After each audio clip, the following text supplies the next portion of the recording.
वज़ीर-ए-आज़म शहबाज शरीफ का कराची में सैलाबी सूरत हाल का नोटिस। मुतासरा खानदानों की इमदाद और बहाली के लिए तरजीही बुनियादों पर इकदाम करने की हिदायत कर दी। मुल्क में क्लाइमेट और ज़राई एमरजेंसी का ऐलान।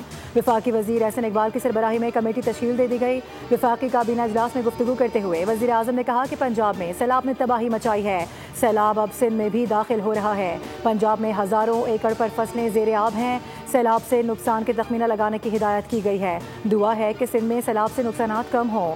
NDMA को कराची और सिंध के दीगर इलाकों में सैलाब के पेश नज़र इमदादी कार्रवाइयों के लिए सूबाई हुकूमत और सिंध डिजास्टर मैनेजमेंट अथॉरिटी से मुकम्मल तावन करने की हिदायत। गडाब नदी में शहरियों के डूबने पर इजहार अफसोस।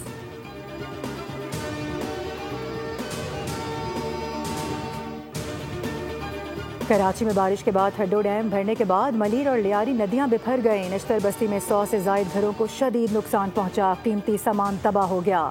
सैलाबी पानी स्कीम 33 के रिहायशी इलाकों में भी दाखिल। जमाली पुल के करीब M9 भी सैलाबी पानी से भर गया। जामगोड मरीज के मकाम पर शाहराह भुट्टो सैलाब में बह गई।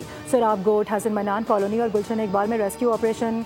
सैलाबी पानी में फंसे अफराद को बहिफाजत निकाल लिया गया। पाक फौज की फौरी और मौसर इमदादी कार्रवाइयों ने सूरत हाल को काबू में लाने के लिए अहम किरदार अदा किया। कोरंगी कॉजवे पर पानी का तेज बहाव जारी। कॉजवे को गोदाम चौरंगी से महमूदाबाद तक बंद कर दिया गया। नदी में फंसे 2 अफराद को बचा लिया गया। 3 हट्टी की अहम शाहरा पर 2 बड़े गड्ढे पड़ गए। Jahangir road, Yakatabad, university road, national stadium के अतराफ भी पानी मौजूद। ट्रैफिक की रवानी मुतासिर।